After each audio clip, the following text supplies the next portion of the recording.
recording, Mark, or David? Will be. Here we go. This meeting is being recorded. Huzzah. And I see Megan online, so we got everybody. So I'm going to call the select board meeting of Tuesday, August 12th to order. The first item is approval of the agenda. So moved. Second. Moved and seconded. Are there any changes to the agenda? The only thing is what I sent out to you yesterday, that one of the two plaque renamings was removed because it's not a town parcel. So it'll be just one topic for discussion today. Got it. Not hearing anything else. All in favor of approving the agenda as drafted and amended, signify by saying aye. Aye. Aye. Aye. There we go. Double thumb up. Nice. She gets 2 votes. Next is approval of the consent agenda. I move. Second. Moved and seconded. Is there anything anyone would like to talk about on the consent agenda? We just wanted to point out that the check warrant numbers have increased since the agenda was posted due to a South Street project invoice that came through last minute. So. A large invoice relating to that project, so that's why the AP went up considerably. So this is actual. Yes, that's the actual correct. Okay. Yeah. Anything else? Hearing and seeing nothing, all in favor of approving the consent agenda as drafted, signify by saying aye. Aye. Aye. Aye. Citizen comments. Is there anyone here for something that is not on the agenda? Why don't you Come on up. first?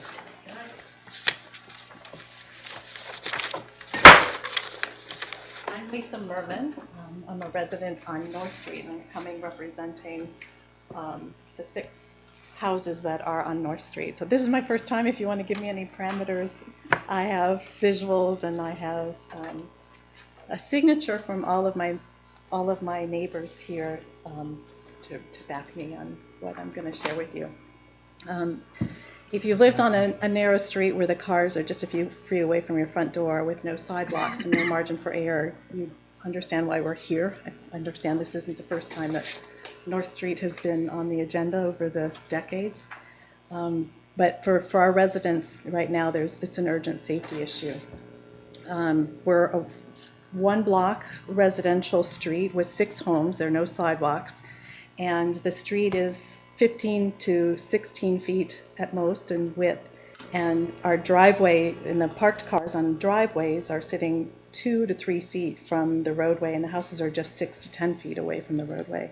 So in a street this narrow, even with the posted 25 mile per hour, which doesn't feel appropriate for that street, that is scary even if they are going, and it creates a serious hazard, and there's no margin for error as the cars are passing.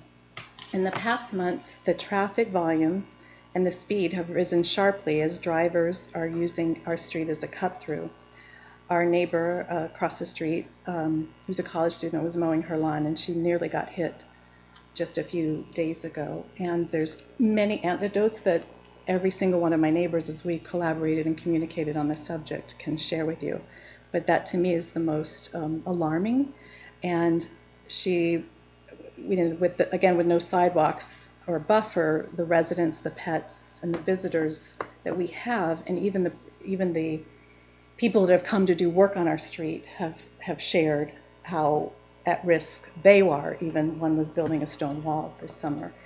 So we have many testimonials about near misses as drivers are zooming by. On the other hand, we're a very collaborative, cooperative, wonderful community there, and we don't want to add to the police workload, so we've tried proactive solutions. For 2 days, we placed an orange traffic cone with a no through street sign, which there is one posted at each end of our street, to reinforce those signs.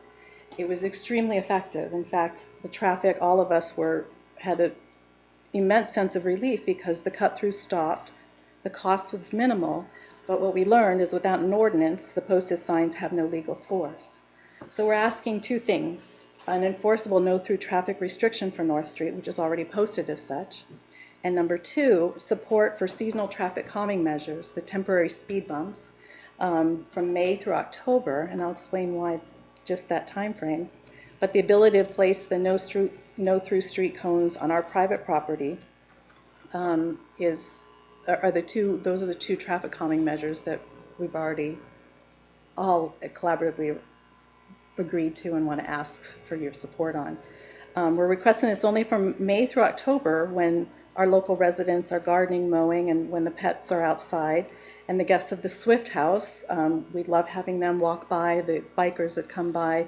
It's a very pedestrian-friendly street in that sense. And then, of course, in the winter, we're sensitive to the fact that the plows need to get through. So thus, the request to have the traffic calming measures May through October.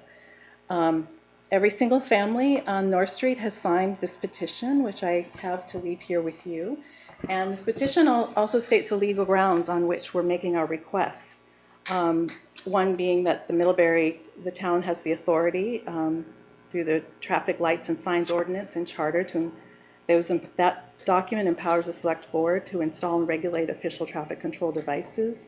The signs are already in place. The no through traffic signs currently posted on both ends of North Street are recognized in the manual on uniform traffic control devices as standard enforceable regulatory signs. And I quote the source there. The enforcement gap, because North Street's restriction is not included in the town's traffic ordinance, these signs are not legally enforceable under Vermont law. Adding them to the ordinance would immediately give police the authority to ticket violators.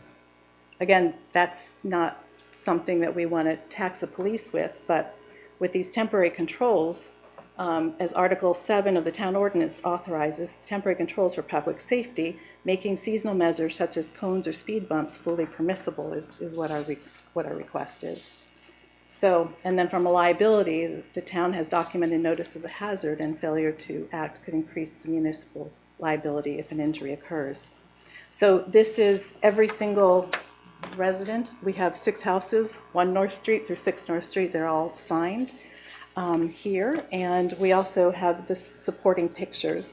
The No 3 Street sign on the north end of our street, right there close to the Swift House, intersecting Stewart Lane.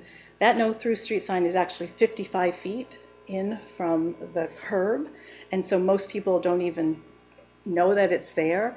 I've contacted Dave Diabasti and shared pictures with him and asked him if he can move it closer to the intersection so it's visible before drivers turn onto our street.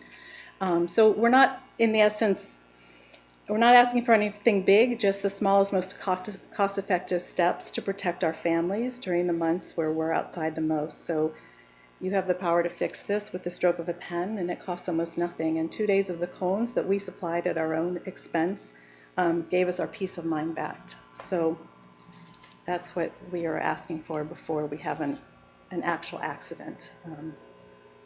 We'd like to make it official before that happens.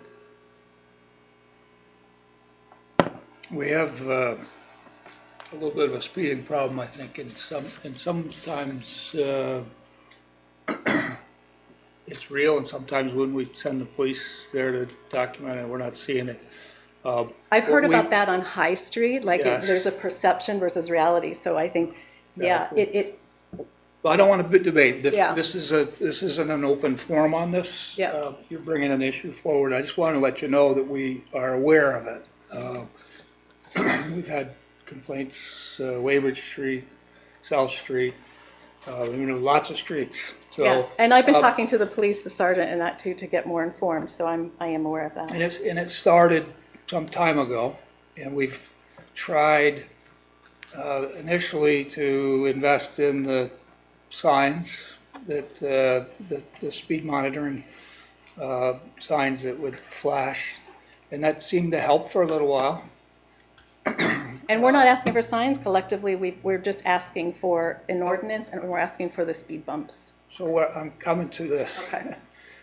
I don't support the speed bumps without us coming up with a standard, because pretty soon we're going to have bumps in every road around Middlebury.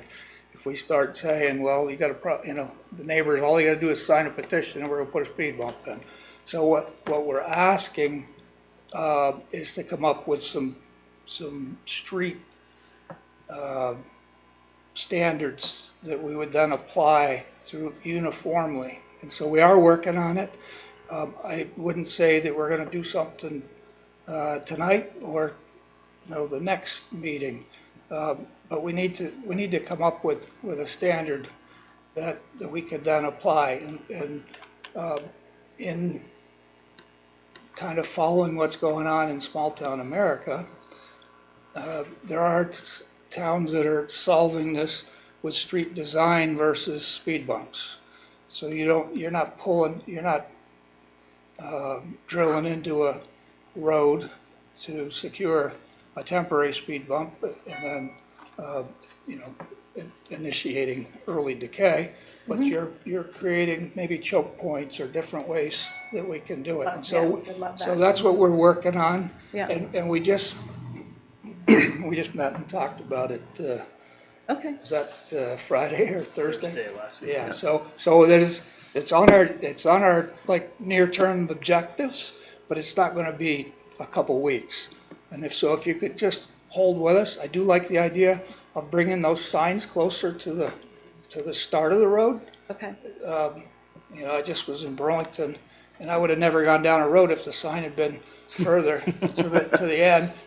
I'm in it, probably 10 car lengths, and it says no through street because of construction. We'll put it where when I'm at the stop sign, I can just not make that turn. So I think we can do some initial things that hopefully will help. perfect. But long-term, we know we have to do something to try to curb the speeding. Okay, I have a question. Speed limit on that street is 25, right? Yep. If somebody goes down that street at 25, it's gonna look like they're going 80. It's a street, the Oh, chief yeah. talks about the perceptions. Oh, yeah. That street is, so probably nobody's speeding. More than likely, nobody's speeding. It's 1 block long. And that's where Yeah. speeds is right. part of the standards too. Yeah, that's right, exactly, Speeds, exactly design, right. there's more into it, but yep. it might call for a reduced speed limit. So how would you, which is something that we would support too, obviously. So who should I leave the, If you could leave it with Notes. Mark, our town manager, okay, and this will all come into play when we get going on The that. irony here is you had the select board chair living on that street for 16 years. John Tenney lives on that street. yes, well, so Yeah, Madeline there's his is- wife, yes. my husband is here. So you missed a great opportunity there, but We didn't that was miss a it. long John time ago. Tenney, and Madeline knows this, was a strong advocate for this, and Yeah. the practical issues of the police enforcing no through traffic, you have to sort of be there in your cruiser witnessing someone going through the whole street in order to do that. And that is a degree of enforcement and attention that I think you'll hear from the police chief is challenging for their department. Right. In my own opinion, if the residents were to, during the day, park their cars in a way so that there was a 10-foot of clearance between them, people would slow down. You don't go through 10 feet of clearance at 25 miles an hour. And there are ways to, other than speed bumps and narrowing neck downs, the neck downs of the roundabout are 11 feet because of our town snowplows. But, I agree with the idea of moving the signs so they could be visible. I'm not sure what John didn't put those signs up on the existing speed limit signs himself. He might well have done that. Anyway, Well, so it's a new generation of, well, and that's why it was important that it's all the residents that we're really fearing for our safety. And we have had a near hit because 25 miles on that street, it nearly took Emma Deering out. I know the street. Megan? Oh, hi, can you hear me? Yep. Yeah. Oh, okay, cool. I just wanted to pipe in and say thank you for sharing, and also I think it's really cool that the neighborhood has banded together and put up your own cones and signs. That's an awesome, it's just really cool, and it's inspiring to me. I live on Rogers Road, so I have the benefit of the speed bumps, but I'm like, whoa, putting up our own signs is a great idea, and I think that we should be thinking more creatively about really low-cost things that we can do to make the streets safer. And I can absolutely relate to the feeling of 25 miles an hour just being too fast for a small street. And it's not about speeding. It's about the size of the street, the fact that there's nowhere for pedestrians and dogs and bikers and skateboarders and hoverboarders to ride, feeling safe. And it's really about a matter of feeling safe. And so I think, I really support whatever we can do as a group to start implementing some of these low-cost traffic calming measures. And I'd love to be a part of those conversations, however that's happening. Maybe that's a task for I know we've had discussions of like, should the Public Health and Safety Committee be assigned something to do so that they actually have a focus? And this feels like a relevant focus. So just want to put that out there. Thank you. Thank you for coming. That's all. Megan, I think you might have given us a little preview of something that's coming down the pike with the public health and safety suggestion. I am not in favor of people putting their own signage in the public right of way. Laura provided some good information today in Front Porch Forum about other signs in the public right of way. It's not something that you should take on yourself without coordinating with the town. Not on the street. On the street. I understand that. Yeah. Right, and I totally think she's understand that. trying to coordinate with the town, and I think that we should find ways to coordinate with neighborhoods on such measures, because I think Sure. it's smart, and if we can coordinate on those things, I think it would be really useful. Well, thank you. Thanks. Thank you for coming in. It's a great street. I love the street. It's cool. Thank you.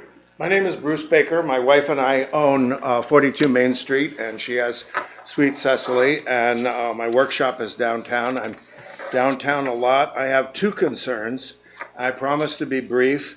One of my concerns is Bakery Lane, and how since the library is closed, I go through there every morning between 10 and 12. And almost every time I go by, now more than ever, there is a car, a van, or a construction vehicle parked right across from the entrance to Taste of India. Then you've got tourists here that don't even realize that's a roadway, and they walk through it like as if it's totally pedestrian. The other day I witnessed a mom and a dad with their two kids behind them, and a car in front of me, and me behind them, and it's crazy. It's just accident waiting to be happen. It's very narrow. At best, I would say there should be a sign there that says no parking ever, or something to that effect. And the other thing I would suggest is the walkways, the painted crosswalks, seem to be very, very popular after a little initial blip, but they seem to be very popular. And I was looking, and it's just so interesting and so convenient for that stripe to be headed down the side to indicate that's where pedestrians should be. And like if we can get people to stop parking there, that's number one. And if we can make it a little more pedestrian friendly for safety, that would be even better. My second concern, and I've heard about this for years, and I know it's a big, deep story and a big pile of doo-doo in town, but this is the waterfall today. Mm-hmm. It has sticks and stones and pallets and garbage and everything in it. In about an hour, it'll start to smell like dead frogs or a swamp. And the thing that's happening is all the water, as most of you know, is shooting through a sluiceway. I don't know why Mr. Dorsey wants that water beaten on his building all day, but that's another story. And I've heard all the reasons why we can't do anything about it, but I would like to find out what we can do about it. At the very least, it seems to me logical that we would sandbag that, and I'm sure I could arrange, if called on, to do this as a community service project. And again, the Army Corps of Engineers has to get involved whenever you're dealing with a waterway. That's great, but We can't endorse citizens throwing okay, sandbags. I, sorry I said that, but the point is, this town was built because of that falls. Absolutely. Never did a tourist ever come to this town that knew there was a falls there, didn't look at it. And you usually see people in the Marble Works having lunch there, and now you're looking at something that is unsightly with all the water slipping by, and I cannot believe in my heart of hearts there isn't a way or a solution. And I know we're dealing with some very, very difficult individuals in this, but I wish we didn't have excuses but had solutions. That's all I'm asking. So these vans, are these delivery vans or are these construction ones? That van right there is the owner of the Ben Franklin building. 2 days ago, there was a Peck van there. 2 days before that, there was a pickup truck there. Sometimes people park there to run and do takeout at Taste of India, which if they're gonna do takeout, either it needs to be a drive-by like we did in the COVID days, or somebody's gotta get out of their car and walk.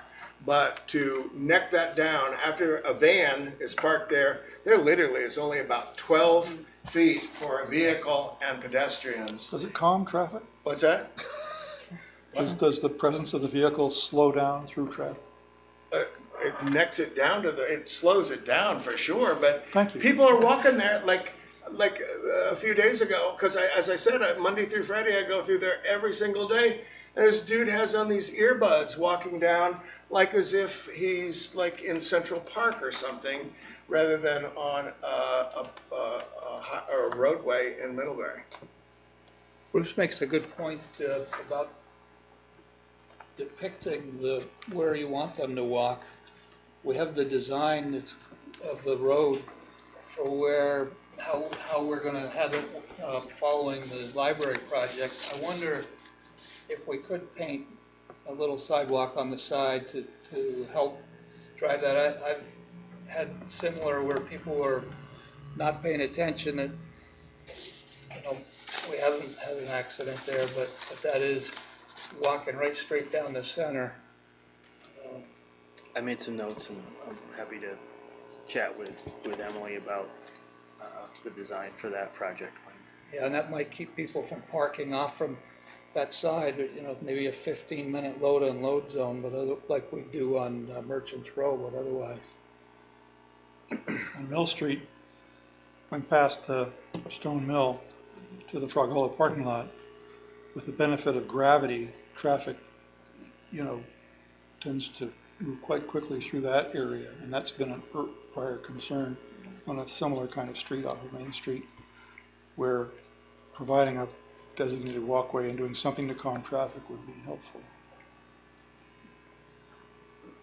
I have to talk about the sluiceway, because we need to look that up. But that's not Mr. Dorsey. He actually is very irritated by it. Oh, no, I was saying, I can't believe he stands for. Oh, he's had a suit before. He sent a legal letter that he CC'd us on, because he's very opposed to that, because it does hammer his building. So Absolutely. I think the town has a legal right to close that, but we need to look. I would just say that as a practical matter, having some involvement with that and its construction, if you look at it closely, there's a log stuck under it. You could physically close it with the sluice gate works, but you've got to open it to get that obstruction out so that the gate could come down. I think a reasonable solution would be to have a balanced amount, some flow through there, because the original reason for replacing the sluice gate was the stagnant water that Peter Holm, Anders Holm's father, complained about. CVPS responded by taking a chainsaw to it, and thus the draining of it happened earlier in history. So the idea of the sluice gate was to control that. Originally it was permitted as part of the hydro project, and it was part of the FERC permit. Now it's not related to any hydro project that's permitted anymore.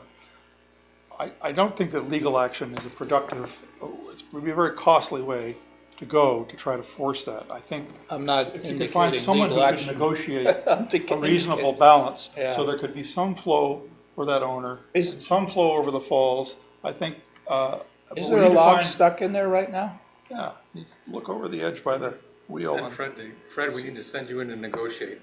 The No, other I'm negoti- not the person. The other negotiators have not We need done to so find well. the Anger's Home Whisperer, someone who he could work with. The town has hired other people since me, Dave Hallam, for example, to try to negotiate regarding hydro matters. And maybe other people would be better suited to it. I'll tell you what, we're not solving it tonight. We'll take it up.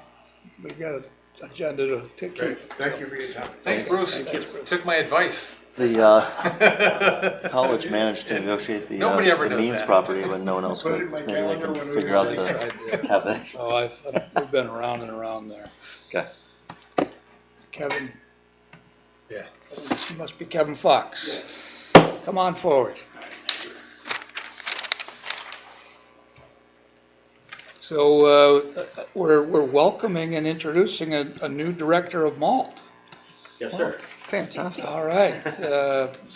So maybe I will read it so you don't have to introduce yourself. And then you can say a few nuggets about yourself. Sure. So this past July, Kevin Fox joined MALT from recent positions working in the fields of conservation, sustainable development, and community engagement. Kevin spent over 25 years as a seasoned diplomat and development practitioner involving 21 countries from South America to Sub-Saharan Africa and the Middle East. In a recent role in Peru, he served as the director of the USAID Amazon Regional Environment Program, where he led the U.S. efforts to protect ecosystems and support communities to empower their conservation stewardship in places like the Amazon rainforest. Prior to his career as a commissioned Foreign Service officer, Kevin worked throughout Latin America, managing construction projects in Costa Rica, supporting volunteer teams for a U.S. nonprofit in the Dominican Republic, and serving as a Peace Corps volunteer in Paraguay. He brings a strong passion for environmental education, youth development, and connecting people to the land. Originally from Buffalo, New York, he moved to Vermont in 2020. Well, welcome. Thank you. Yeah. Thank you so much, members of the Select Board and Mr. Town Manager, Mark. Happy to be here. Moved to Addison County 5 weeks ago with my family.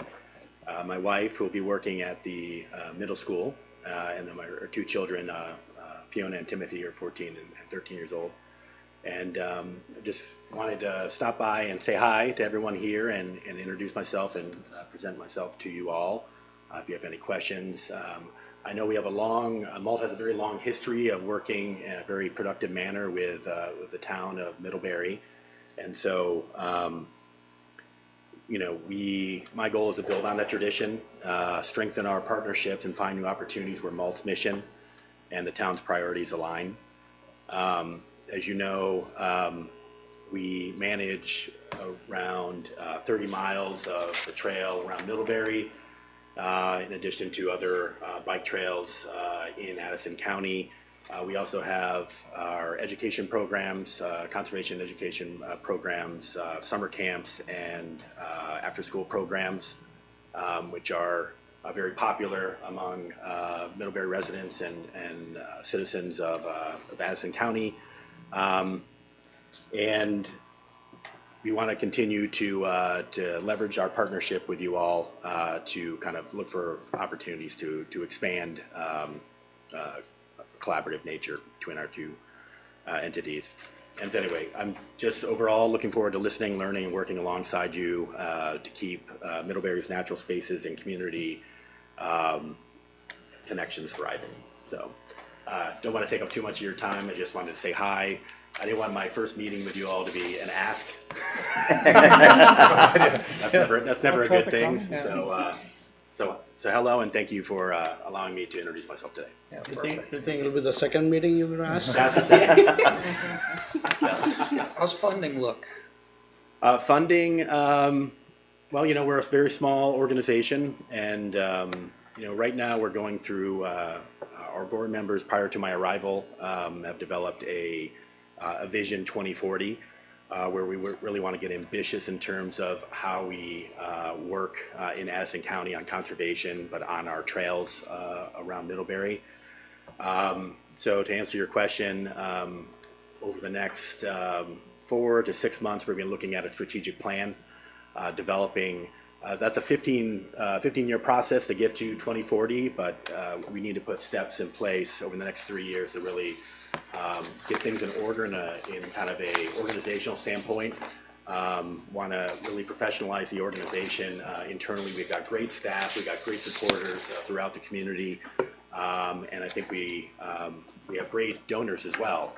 But I think we need to continue to develop those relationships alongside a really strong strategic plan. So that's what we'll be doing over the next 4 to 6 months, and happy to keep you all in the loop on how that process goes and bring you in. Part of that, we want to make sure that because we're such a community-based organization, we want to make sure that our strategic plan really reflects the desires of the community. So I will be probably reaching out to you all to kind of get your perspectives on how MALT's doing and where we could improve and grow. So. Sounds good. I just want to say that I think MALT and the town of Middlebury and Addison County is very fortunate to have a person with your experience and background to be in our town with us, and that's great for us. And I just want to express my sorrow over what took place and probably why you're here, and to your previous employment, and how sad that is with the impact it's having on the world. Well, thank you very much. And one door closes, another one opens, and I'm very happy to be here in Middlebury. We're glad to have you here. Absolutely. My kids have loved MALT summer camps. You have great staff, great programs. You've inherited a very strong and well-beloved organization. Thank you. Yeah, I'm honored to be here. I would echo other things that have been said. And MALT has in the past taken on the role of managing Wright Park, one of the town's parks, which encompasses some of the trails, but I hope you're still doing that. That's great. Should receive acknowledgement for that too. Welcome, Kevin. Great. We've got Megan. Oh, Megan. Yeah. Thanks. Hi, Kevin. Also, welcome. We love MALT. My kids also love MALT. And quick question: when are you signing up for fall after school? When does that start? I think the message just went out the other day, so so I think the process is beginning maybe next week, but I think an email went around 2 days ago. But Thank you. Yeah, happy to give you more information. Great. Thanks. All right. Thank you. Thank you. Mark. Okay, this is a quick one. There's a nice summary in your agenda notes for this evening, but UVM in partnership with VLCT offers a program for mid-career municipal leaders, department heads, the Vermont Local Government Institute. This program is 44 hours of training from subject matter experts in areas such as leadership, HR and grant management, local government management, meeting management, accounting basics, things along those lines. There's no cost to attend, and we are seeking your approval tonight. We need a letter of support from you all for Crystal to attend that training. I would move approval to the draft letter of support for Vermont Local Government Institute. Questions or comments? How often is this offered? This is only the second cohort, so the Wow. other one was back last February, I think is when they started, so. Part of the Guess- Leahy. I don't know how long the funding will be available, but for now, it's free. I think it's linked to some Amazing. sort of Senator Leahy related Yeah. program, so that's how it's subsidized. Nice. All in favor signify by saying aye. Aye. Aye. Ooh, that was a tough one. I figured it would be. So what a great opportunity. Yeah. Leslie. Yes. Izzy might need that She thing. might. Do you pen? Yeah, I need a pen. Hey, I'm usually prepared. So it goes. Hello, I'm Leslie Kameny, and Chair of the Middlebury Ad hoc Tree Committee. And I'm here today to request the approval of a memorial plaque that had already been approved by Bill Kiernan. And we are requesting approval again. It is a tree that is in the town green. It looks over the community church that Dick monitored the clock and maintained it. He was the head of the Middlebury TV for decades, and plus doing volunteer work within the town. And we are hoping you will approve it. I would like to just mention the benefits of adding more trees to our town green. One of the things that we know is that the trees in the town green are older, and it is a healthy environment to have different ages of trees so that generations to come will have older trees to look at themselves. And trees also address air quality. They provide shade in these very hot days, and address stormwater runoff. So there are many benefits to the planting of trees. If I may, just a couple bits of background information. So there was for some of you may have been on the board, most of you are on the board, maybe one or two of you were not. This approval that was received from Bill took place in the spring of 2024. The town adopted a policy later that summer. It was a more detailed policy relating to how we named, if and ever we wanted to name something after so-and-so, but there was a small section that spoke directly to the placement of plaques, and that simply said it would need to go to the board for its approval. This took place, the initial communications with Bill took place before that, to be fair to Leslie.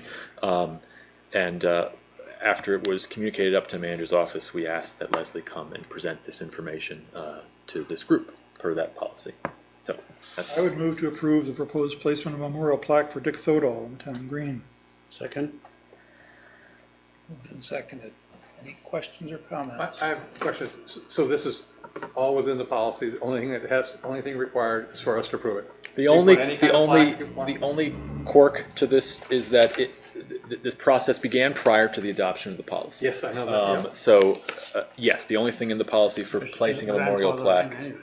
It's grandfather in. No, Not necessarily. But I think this was in It was mind approved when before they wrote the the policy. paragraph in the policy that allowed for this. I'm sorry, we got two people talking at the same time. Say again, Fred? I think this issue of the plaques was in mind, because it was known at the time we wrote the policy to provide a way for this to be. Yes, it was meant to be a simplified one-step process where you'd simply come and ask. We didn't know about Dick's plaque Correct. approval at the time, if that's what you're alluding to, Fred. No. Well, there were two trees. So, yeah, let me just give you a little background. So, we found out about a plaque that had been put into public space and never came to the select board. And it was somebody who nobody knew who they were. Student. It was a student from Middlebury College, I guess. Who went on to do great works and also But not volunteered in the town. Yeah, but you know, if we had a plaque for every volunteer in the town, so the idea was that we should at least have someone that's responsible to oversee, not a department head, just given carte blanche approval to support plaques of any group that asks for a plaque, and to create some standardization for what's reasonable. Certainly, I think we all know Dick, or at least most of us do, you know, a pillar of our community, always here at all the select board meetings, or most of them, clock winder of the church that overlooks the town green. I mean, you know, that's the type of thing I think Fred's saying when it was put in there, that those are the type of people we would probably see as recognizable in public space. And so it was a way to just crack down on or to create, not crack down, but a way to channel it to one standardization and have a board that oversees that. And so that's why, unfortunately, you feel like you got to run around, but you were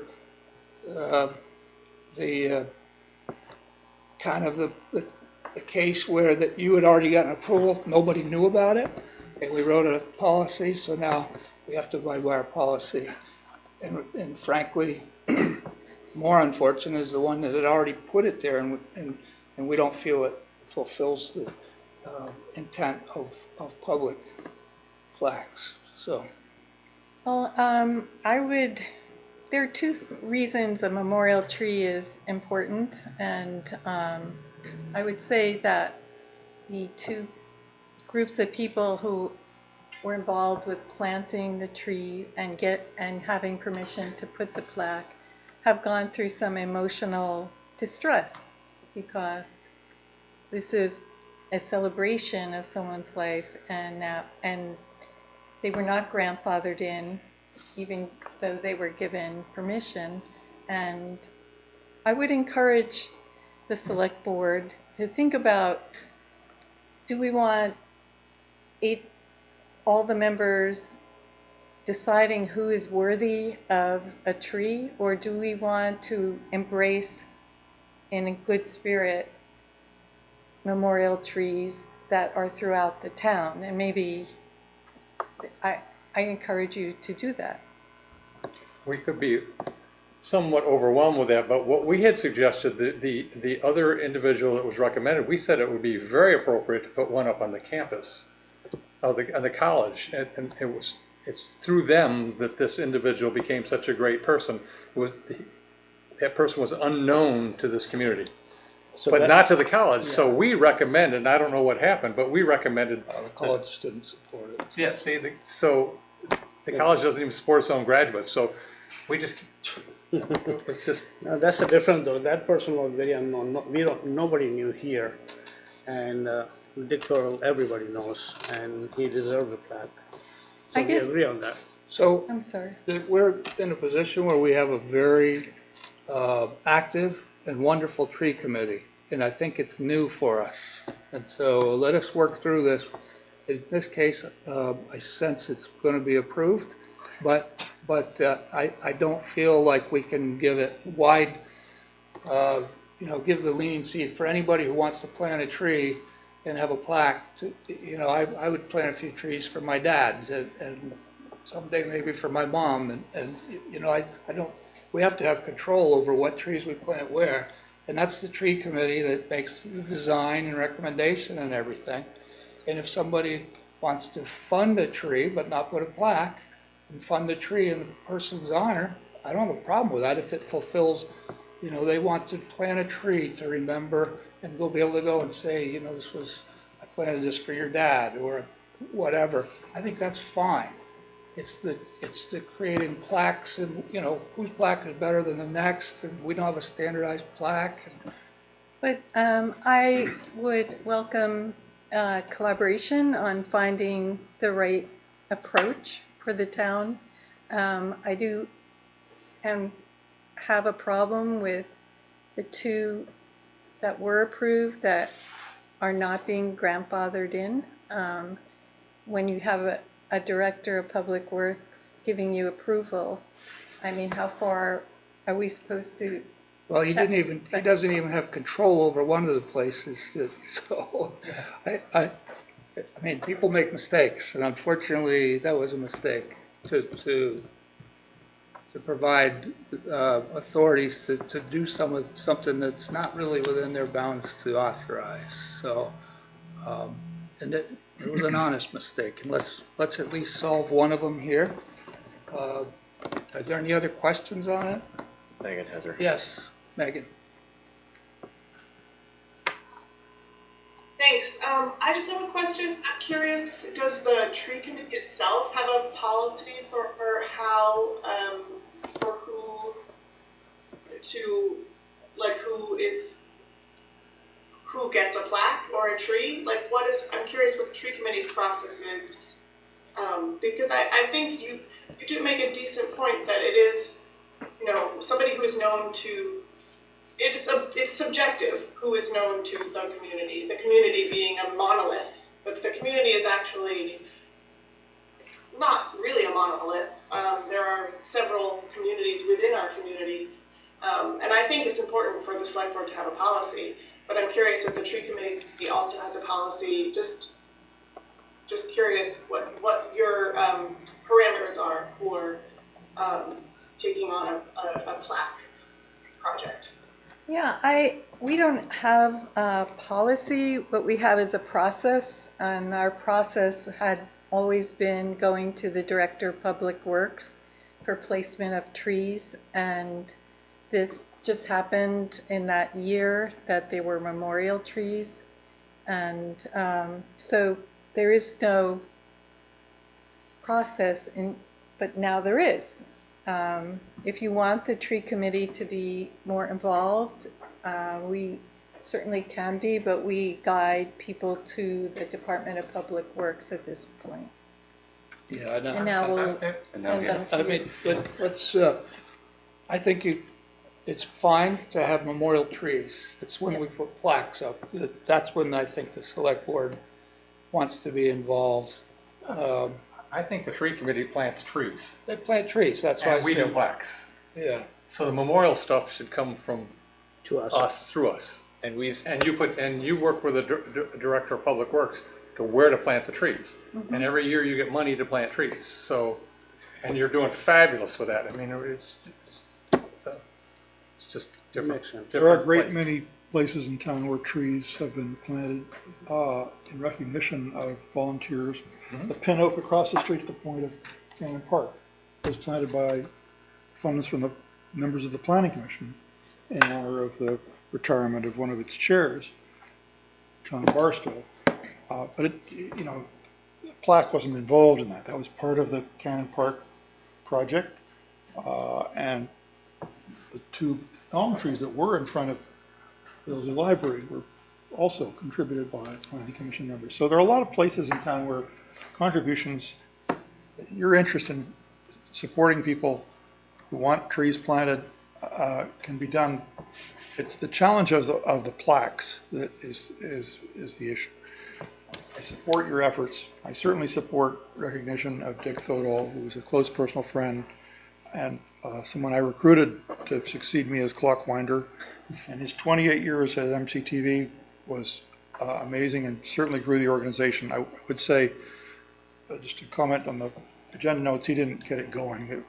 There were several years before that and other people who got it going. But anyway, I think this one is really deserving of the plaque, and I also support your goals and objectives. And there's plenty of places in town where the town could use tree planting, and we should encourage volunteers to be recognized just without undue recognition. Yeah. Well, perhaps when we meet next, we can come up with some solutions and forward them on to you, but we understand the distinction between planting a tree in memory of someone and putting a plaque there. So either way, Department of Public Works will approve the planting. Correct. Yes. Okay, so we have a motion and a second. I'm prepared to call the vote. All in favor, signify by saying aye. Aye. Aye. Any opposed? Megan? Yeah. Oh, here we go. We have a little delay. I thought, thanks, Megan. Okay. Yeah, so Good. Thank you. I would encourage kindness to the people who did make already a plaque and figure out what to do. We're trying to find a place. Okay, thank you very much. Thank you, Leslie. Kelly's turned it down, huh? Board member concerns. Fred? Before Bruce gets too far out of the room, I want to acknowledge the survey that the Downtown Improvement District Commission did and all of the good suggestions in town. And the Select Board's representative on that committee pointed out that not everything that came as good recommendations is something that DIDC can accomplish, but passing along the good suggestions, such as you did for the sluice and for Bakery Lane, is really important and ought to be encouraged. I'm pleased to see the Downtown Improvement District Commission reborn and able to focus on supporting and complementing downtown improvements. So We just have to stay focused. Right. Thank you for Don't all let that the deter time you you from put coming into up with good this, suggestions. Except for the waterfall right now, this town looks great. Yeah. Now, in defense of the waterfall, there's no water out there. I was over in the Adirondacks, in what are normally rivers, you can walk across. There's little Oh, I brooks. realize we're in a serious drought. You only have to drive out to Munker Street to see that looks like a desert. But when you see the volume of water that's slipping by, they could at least, and sometimes when the waterfall's low, it's actually quite beautiful because you see the stone that makes it. But right now, People used to be able to walk out to the ledge in low water times on stepping stones, and being on that ledge even is just a wonderful thing. That's town land. That was the Jessica Swift Park. And Don't anybody do the that. excess flow there is eroding our park. I'm going tomorrow. yeah, I agree. But don't try to step over there now because the flow is hazardous. But Good. it would be nice to. Thank you, President. Anyway, thanks, Bruce. That's all. Megan?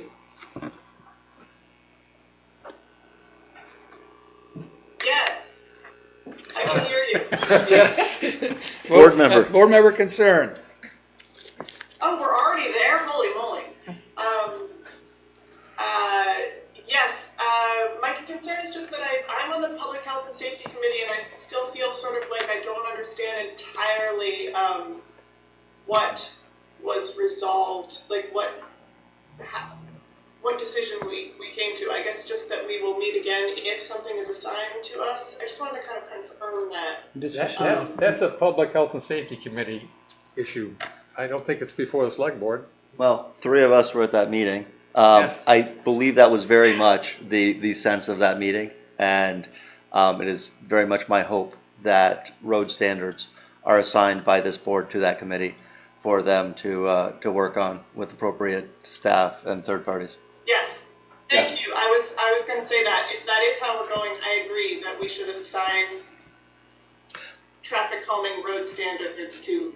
I think we should discuss that at our next meeting, rather than do it as a non-agenda item right now. We do Oh, staff. that's fine, but this was board member concerns, and that's my Yeah, concern. perfect. No, I get it. Perfect. Absolutely. That's all I got. Okay, thanks, Megan. Mark, did you have something to say? I just wanted to say we do intend to bring something before the board Yeah. that you will likely want to forward on to the Public Health and Safety Committee related to how we handle concerns around speeding, volume, things like that. Great. Nothing. Wow. Fred? I'm good, thank you. Dan? My biggest concern is the air conditioning in this room. When is it gonna be fixed? Tomorrow they're coming to finish It's been fixing 6 it. weeks. Yes, June 1st, or July 1st is when they ordered the parts. Pretty good. You ought to see what it's like And, outside. yeah. That's why we're sending her to school, Yeah. because she's got an answer. Keeps the meeting shorter, so it's Yeah. They have been short. Yeah. Last 3 meetings, they're Andy? really short. Yeah, I was going to talk about the road standards stuff. What else? We had a lovely charter committee meeting this afternoon. Whole bunch of improvements for that are going to come your way. What committee? Charter. our town church. Looking at changes to the town charter. Yeah, that's all. Somehow it just feels like road standards to me is an infrastructure thing, so Well, I think there's more than one committee. Some issues. Well, and I think maybe we look at the subset, like ideas on how you do traffic calming through road standards and feed that to, because I think you're gonna have to have a couple committees working together Sure. And we're gonna allow the town manager to decide how he'd like to see his staff apportioned on their workforce and bring us a proposal. Our desire is to come up with some rough standards. I'm not gonna tell you how to skin that. So we do have a executive session, right? Yes, we do. So, you wanna lead us into executive session? So moved. That's not the. You have to make a motion. That's fine. Oh, gee. I move to enter into executive session with the inclusion of the town manager, assistant town manager, and director of administration related to the employment of a public officer or employee as allowed under Title I, Section 313A3 PSA. Second? Moved and seconded, all in favor signify by saying aye. Aye. Aye.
Okay, we're back in open session, following executive session, and pleasure of the board. Fred? Move to authorize town Okay. manager Mark To hire this new Director of Department Planning head? and Yeah. Development. Director of Planning and Development. Planning and Development. Director of planning and zoning. All right. Second. Moved and seconded. All in favor signify by saying aye. Aye. Aye. And it's a double thumbs up on the screen. I'm Okay. excited. I'm excited. We Very are good. Very And excited. I will entertain a motion. Move to adjourn. Seconded, all in favor? Andy is Aye. on the right. Aye. Aye. Aye. You wanna go somewhere? Good night, Megan.